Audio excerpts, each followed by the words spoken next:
ഒരു വലിയ ദൂരം ഓടിത്തുടങ്ങുന്നതിന് മുമ്പുള്ള തയ്യാറെടുപ്പിന്റെ നാളുകളിലൂടെയാണ് നാം കടന്നു പോകുന്നത്. പരിശുദ്ധ വിലീനവുമാകുന്ന തീർത്ഥാടനത്തിലേക്ക് പ്രവേശിക്കുവാൻ നാം നമ്മെ തന്നെ ഒരുക്കത്തിന്റെ പവിത്രമായ നാളുകൾ.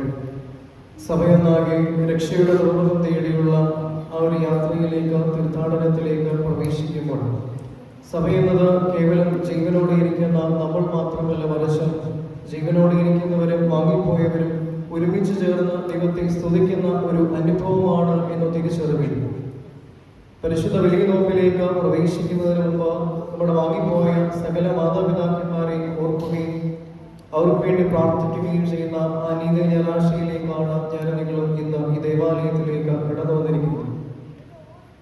ഒരു ക്രൈസ്തവ ജീവിതം നയിക്കുമ്പോൾ നമ്മുടെ അടിസ്ഥാന ഉത്തരവാദിത്വമാണ് നമ്മുടെ വാങ്ങിപ്പോയവരെ ഓർക്കുകയും അവരുടെ പാപമോചനത്തിനായി പ്രാർത്ഥിക്കുകയും കർത്താവിന്റെ രണ്ടാമത്തെ വരവിൽ തമ്പുരാനവരെ ഉയർത്തെഴുന്നേൽപ്പിക്കുവാനും അവരോടൊന്നിച്ച് തമ്പുരാനെ എതിരേൽക്കുവാനുമുള്ള ഭാഗ്യം നമുക്ക് ഒരുപോലെ ഉണ്ടാവട്ടെ എന്ന് പ്രാർത്ഥിക്കേണ്ടത് നമ്മുടെ അടിസ്ഥാന ഉത്തരവാദിത്വമാണ് എന്ന് ആമുഖമായി ഈ അവസരത്തിൽ ഓർമ്മിപ്പിക്കേണ്ടത്.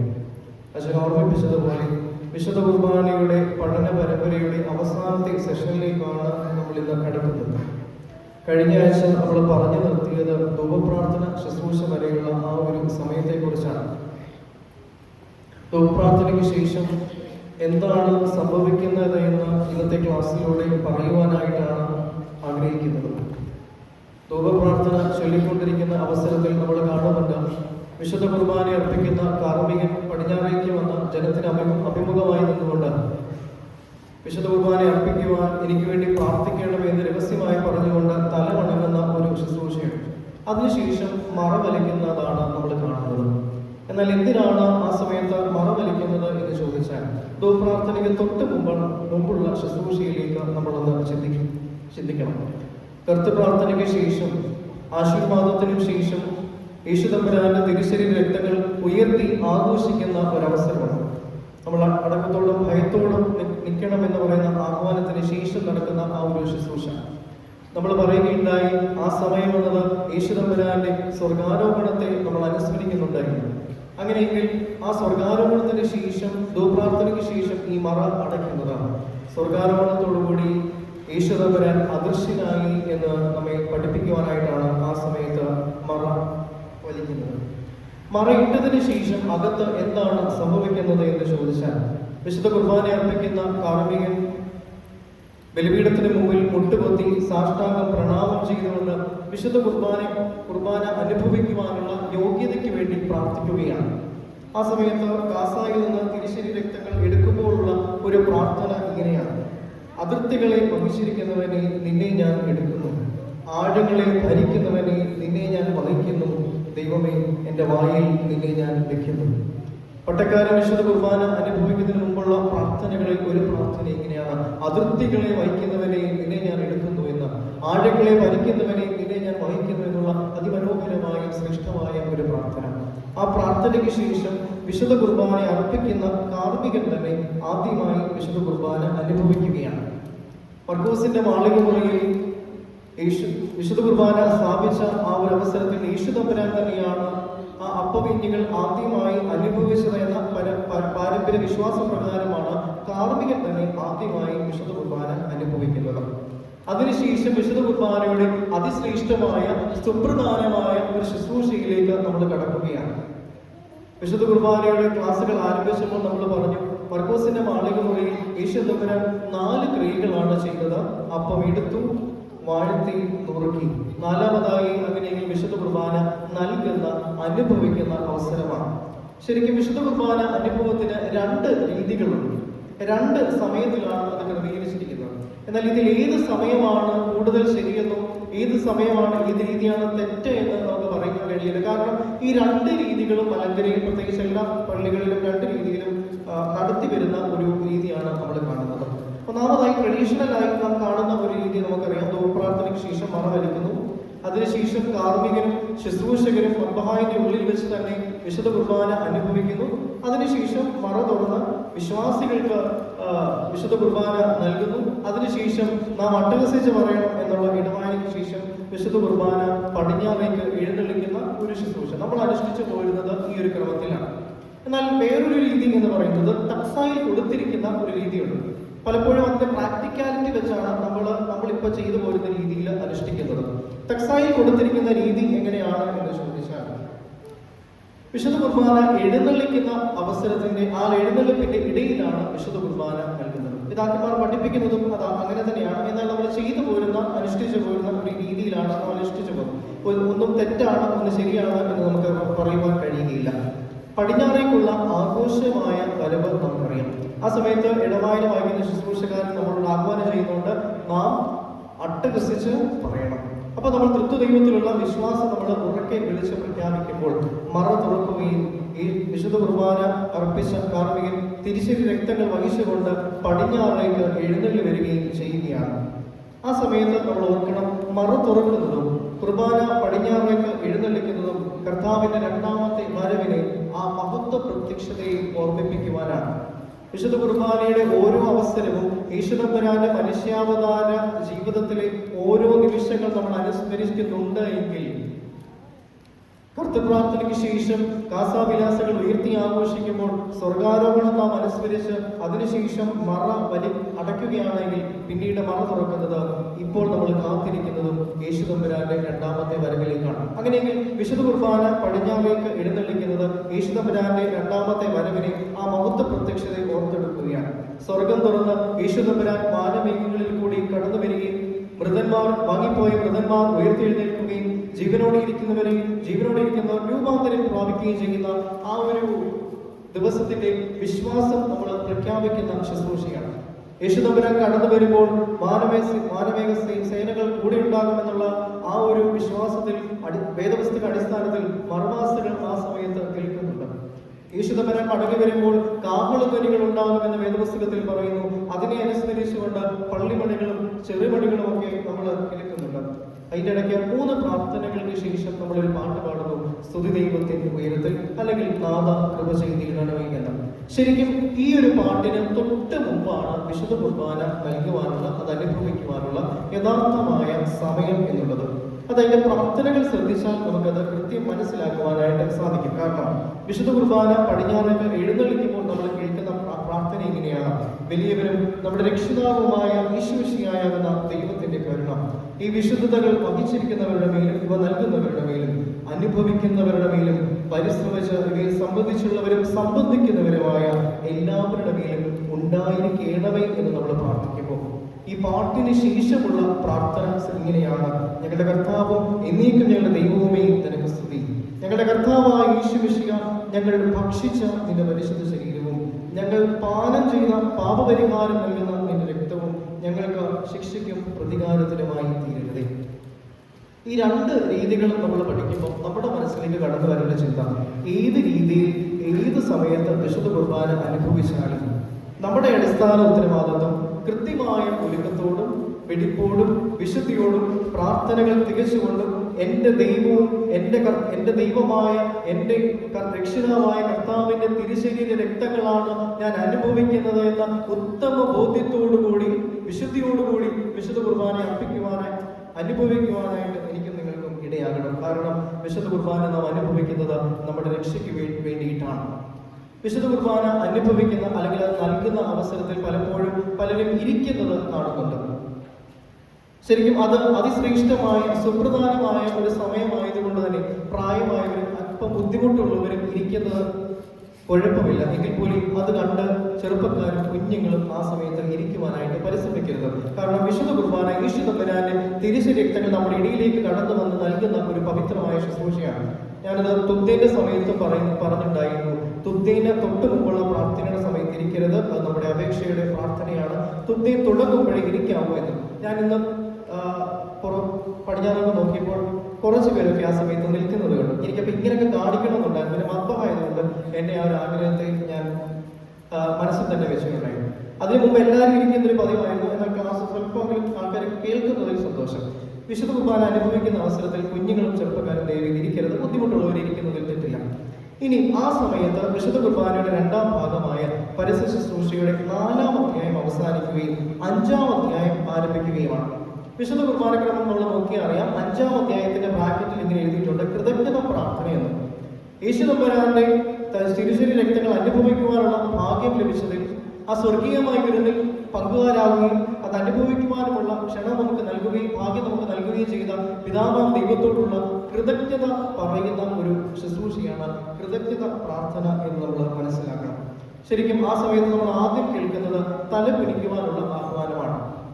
നമ്മൾ ഞങ്ങളുടെ കർത്താവ് ഞങ്ങളുടെ ദൈവമേ നിന്റെ തിരുമുമ്പാകെ ഞങ്ങൾ തല കുനിക്കുന്നു എന്ന് നമ്മൾ പറഞ്ഞുകൊണ്ട് നമ്മൾ തല കുനിച്ച് നിൽക്കും. ആ സമയത്ത് 5-ാം അധ്യായത്തിൽ ഇങ്ങനെ തല കുനിക്കുന്ന അവസരത്തിൽ നമ്മൾ ശ്രദ്ധിക്കണം. ആ സമയത്ത് കേൾക്കുന്ന ഒരു പ്രാർത്ഥന പുത്രൻ തമ്പുരാനെ അഭിസംബോധന ചെയ്തുള്ള പ്രാർത്ഥനയാണ്.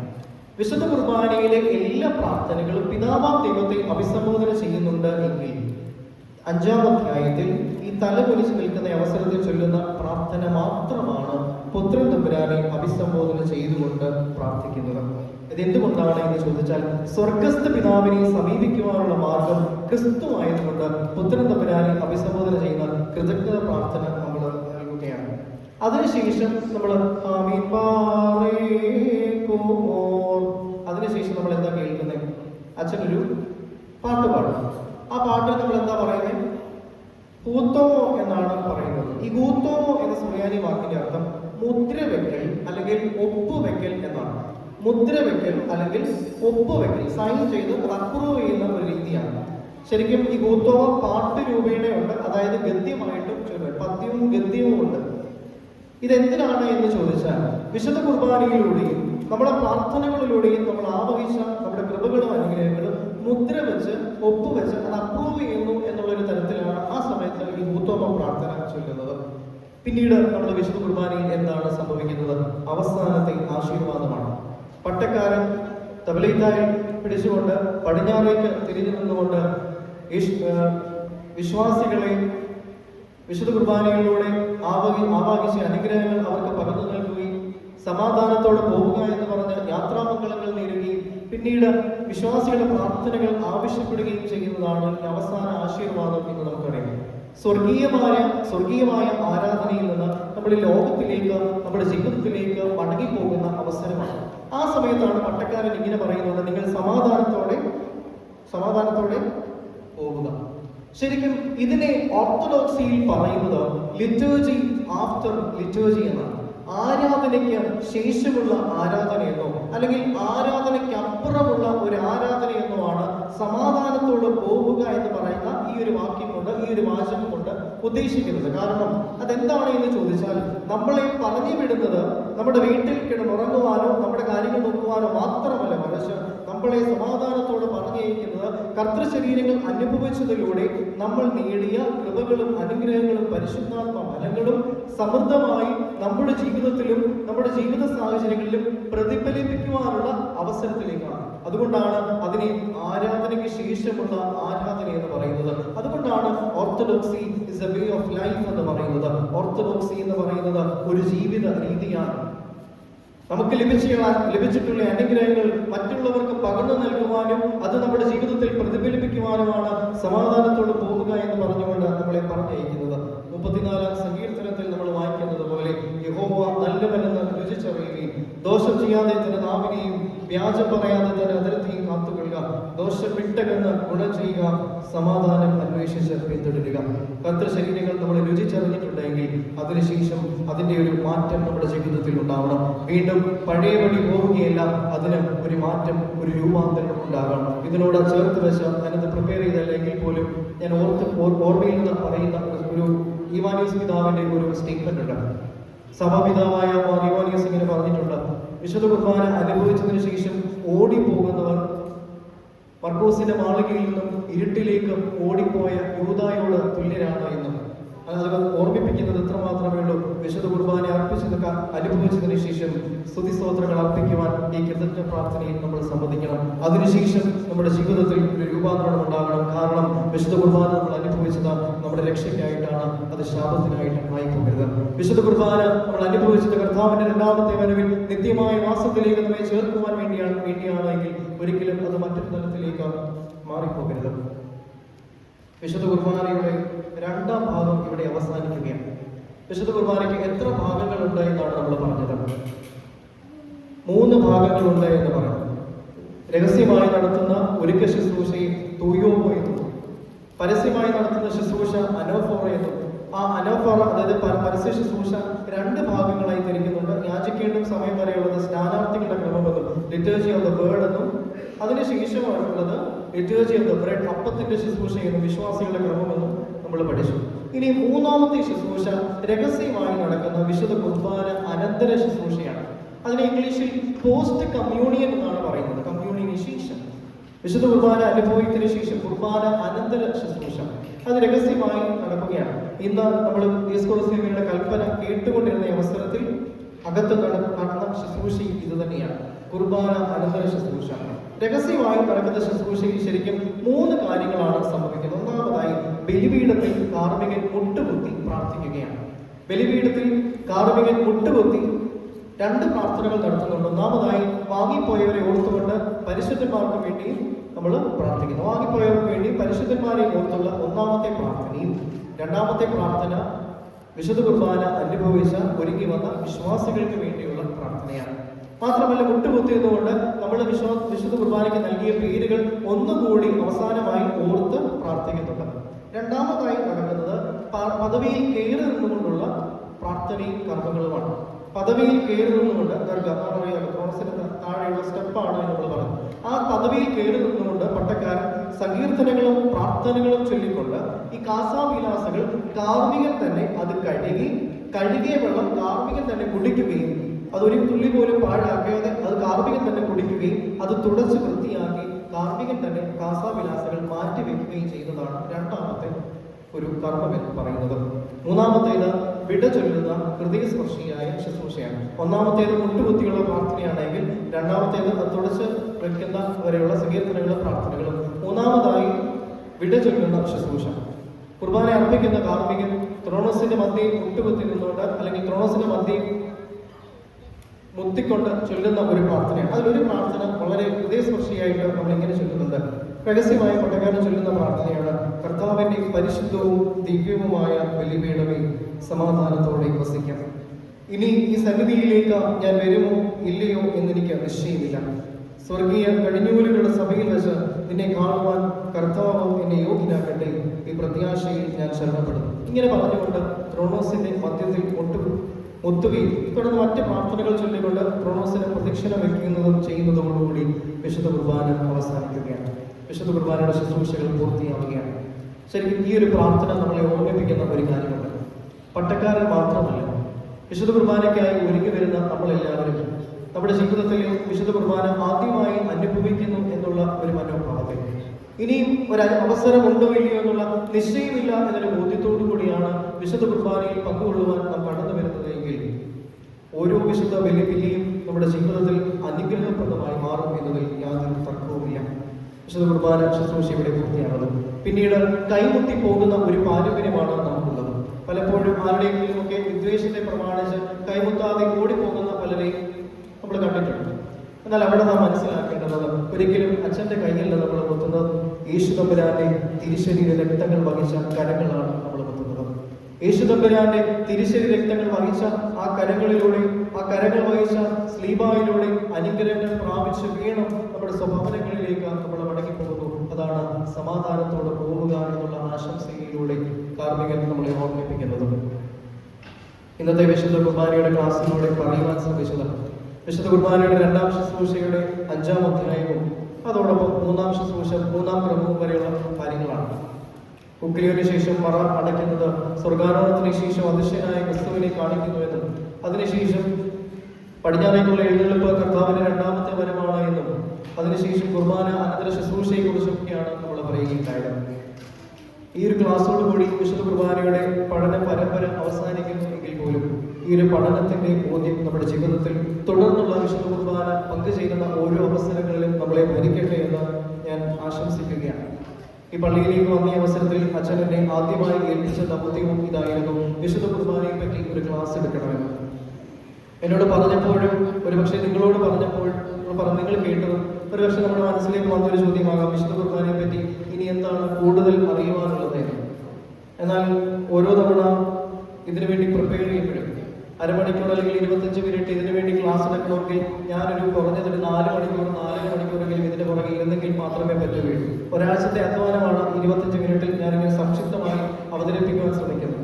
അങ്ങനെ ഒരു 4-5 പുസ്തകം ഞാൻ ഒരുമിച്ച് റെഫർ ചെയ്യുന്നുണ്ട്. അപ്പോൾ ഓരോ തവണ ഓരോ കാര്യങ്ങൾ വായിക്കുമ്പോഴും എൻ്റെ മനസ്സിലേക്ക് വരുന്ന ഒരു കുറ്റബോധം, ഇതൊന്നും അറിയാതെയാണല്ലോ ദൈവമേ ഞാൻ ഇത്രയും നാളും ഇത് പങ്കുചേർന്നത്, ഇതൊന്നും അറിയാതെയാണല്ലോ ഞാൻ ഈ സമയത്ത് ഇരുന്നത് എന്നുള്ളൊരു കുറ്റബോധം എൻ്റെ മനസ്സിൽ വല്ലാതെ ബാധിക്കുന്നുണ്ടായിരുന്നു. കുർബാനയുടെ ക്ലാസ്സിന്റെ ശേഷം നമ്മൾ മനസ്സിലാക്കേണ്ടത്, നമ്മൾ ചൊല്ലുന്ന ഓരോ പ്രാർത്ഥനകളും, നമ്മൾ പാടുന്ന എല്ലാ പാട്ടുകളും, നമ്മൾ കേൾക്കുന്ന എല്ലാ പ്രാർത്ഥനകളും, അനുഷ്ഠിക്കുന്ന ഓരോ കർമ്മങ്ങളും എല്ലാം വേദപുസ്തക അടിസ്ഥാനത്തിൽ നമ്മൾ നിർവഹിക്കുന്നതാണ്. എല്ലാം ആദിമ നൂറ്റാണ്ടിൽ അപ്പോസ്തലന്മാർ ചെയ്ത് കാണിച്ച് അപ്പോസ്തലിക പിതാക്കന്മാർ ചെയ്ത് പഠിപ്പിച്ച കർമ്മങ്ങളാണ് നൂറ്റാണ്ടുകളായി നമ്മൾ ഇങ്ങനെ അനുഷ്ഠിച്ചു പോരുന്നത്. വിശുദ്ധ കുർബാനയുടെ ആദ്യത്തെ ക്ലാസ്സിൽ ഞാൻ പറഞ്ഞ ഒരു ഉപമ കൂടി പറഞ്ഞ് ഇന്നത്തെ ക്ലാസ് അവസാനിപ്പിക്കുകയാണ്.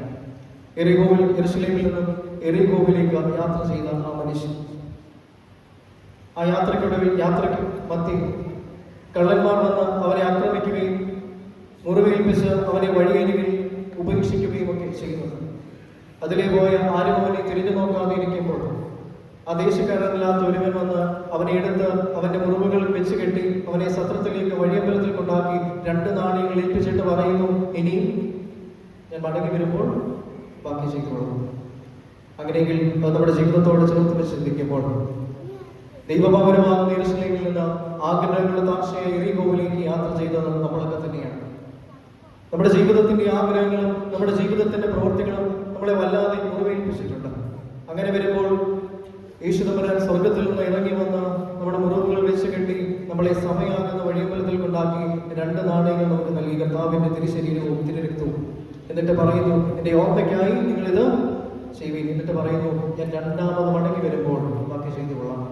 കരാന്താശം എത്തുന്നത് വരെയുള്ള താൽക്കാലിക യാത്രയ്ക്കുള്ള താൽക്കാലിക ഭക്ഷണമായിരുന്നു മന്നയെങ്കിൽ കർത്താവിന്റെ 2ാമത്തെ വരവിലുള്ള നിത്യമായ വാസത്തിലേക്കുള്ള നിത്യമായ യാത്രയ്ക്കുള്ള നിത്യമായ ഭക്ഷണമാണ് വിശുദ്ധ കുർബാന. ആ വിശുദ്ധ കുർബാന അനുഭവിക്കുന്നത് നമ്മുടെ ഉത്തരവാദിത്തമാണ്.